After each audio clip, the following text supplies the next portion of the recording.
much. A little housewarming. Oh, thank you so much. And some bread and cheese. Oh, beautiful. Thank you. The piece de resistance. Some hemp hearts. Okay. Keep my hemp heart alive. There we go. Beautiful. No, you can put it in here. Okay. Should we go inside? Yeah, come on in. Come on in, Suki. Might need to turn the lights on. Okay. It's a little dark. Let's set this here. Maybe open the door. Yeah, we gotta open the door. Natural lighting.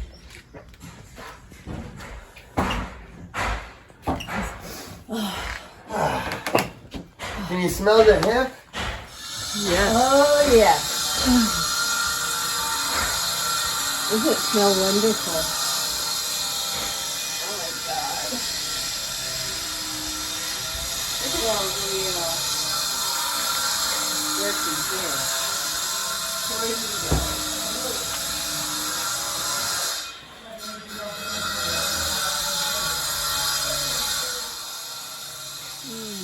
And this is all going to be covered. It's all from France, right? Yay! What's that? It came from France. Yes, yeah. this is all French hemp. French hemp herds. Les chanviers. Yes, and they also provide it for horse bedding. So, and, Do they? And chickens. Yeah. Wow. And your famous vision board.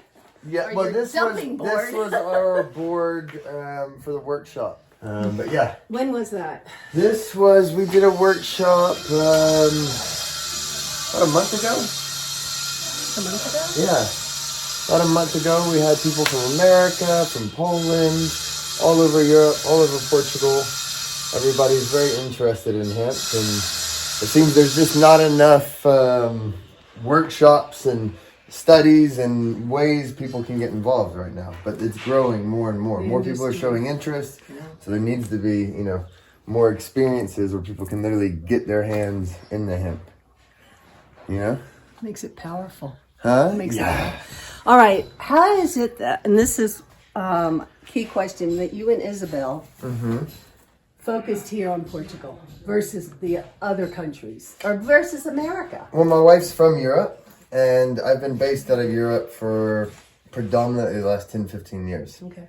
So we were always, I've been here, and we came to Portugal almost a decade ago, drove around the country and just fell in love with it here. Yeah. The people are very warm, aren't they?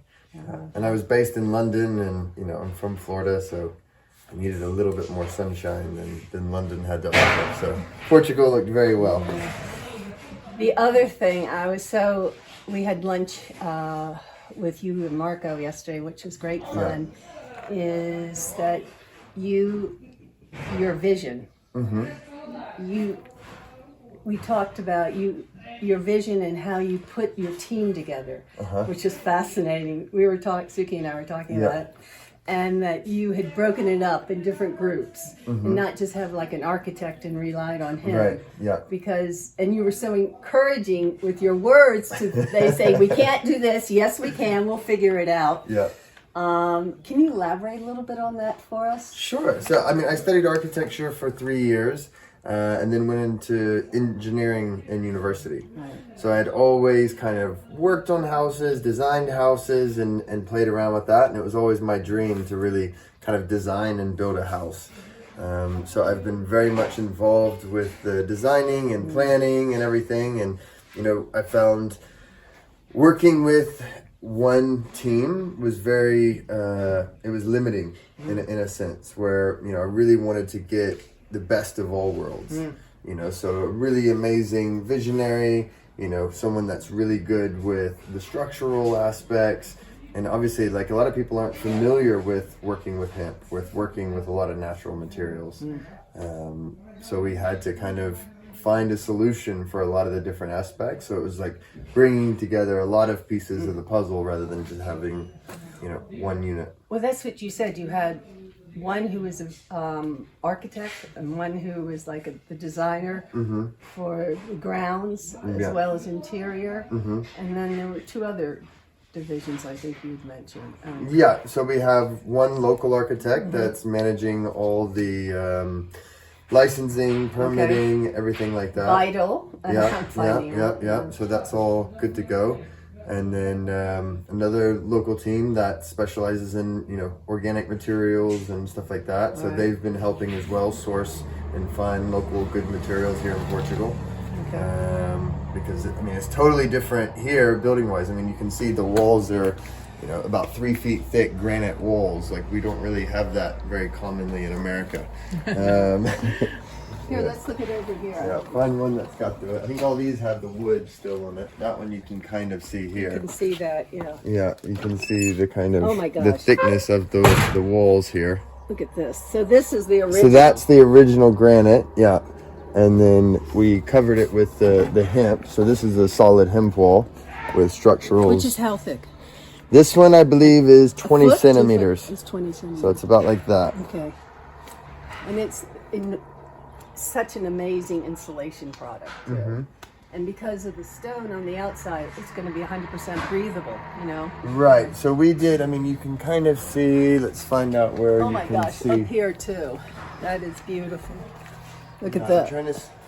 Yeah, here you can get a nice view. So you can see how thick we did the insulation wall. We definitely didn't have to go that thick, but we wanted to go, you know, more the merrier kind of. If you're doing it, do it right. Yeah, we want to be able, you know, here with these stone houses, they're great because you never have to worry about air conditioning. They stay really nice and cool, even when it's 100 degrees outside. But the biggest issue is heating the house. Yeah. So we wanted to put a really extra thick insulation layer so that, you know, with the heaters, we can do minimal heating, really save energy, and heat the house for quite efficient. As you can see, it's a big place to heat up. So this flooring, the pipe here is for hot water. So we'll have all the heating will be with hot water, and we'll have a fireplace here. So that way we can hook up, you know, because we have such good sun, you know, for a majority of the year, we can use the sun to heat the water, and then that water will heat the house. So what will go over this? So this, we're gonna put 7 centimeters, about like that. It's about 3 inches, 2-3 inches of hemp on the floor.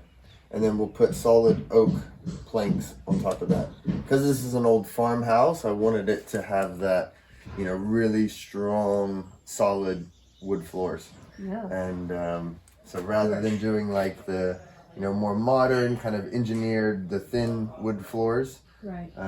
I really wanted solid oak floors. What was your first introduction, when and where, to hemp? With hemp, probably about 10 years ago when I was living in Indonesia. Okay. I learned all about kind of organic building materials and different types of structural aspects of it. And yeah, just really thought it was an amazing product. And, you know, you can do so much with the plant. And I really wanted this to be a kind of showcase of, you know, what's possible with the plant, with hemp. And also for us, it's, you know, we want this to be a healing home. So air quality is very important. And with this mixture here, it's constantly absorbing carbon, right? So it's like wine. It just gets better with age, you know? So the more carbon it's absorbing, the stronger it gets. And that's the beautiful benefit of using like a pure lime, is it's constantly going through that carbon absorption process. So it's, the walls are literally sequestering carbon every day and just getting harder and harder. And you can see in the color difference here. You know, this is about 3 months old, and this is about a month and a half old. That's lighter. Yeah. And it's sort of a grayish tint there. So it's just constantly And look at the circular corners. Yeah. So it's funny. So remember I was saying that I did architecture and stuff in school. So when I was in high school, actually, I designed a house that had no corners. All the corners were rounded. Nice. So when it came to building this, I was like, okay, now let's let that manifest. And crazily enough, the front projection of the house looks almost identical to the house that I designed almost 20 years ago, more than 20 years ago. And this beautiful arch too. It's so inviting. Yeah. I love the height. And that must have been quite a challenge for the group to Well, I mean, luckily we have, like I said, such an amazing team. You know, with the visionary, I'm working with a lot of, you know, geometric principles. Right. So this arc is actually built with phi ratio, having, you know, geometrical resonance in natural resonance, you know. So that's a fun little process. Yeah. Yeah, everything has that code. Here's the puppy. So yeah, so we have that. How did you go about finding Toni? Toni, just doing research. You know, I was looking around. Like I said, I've been trying to find someone here in Portugal that knew. There was a couple people.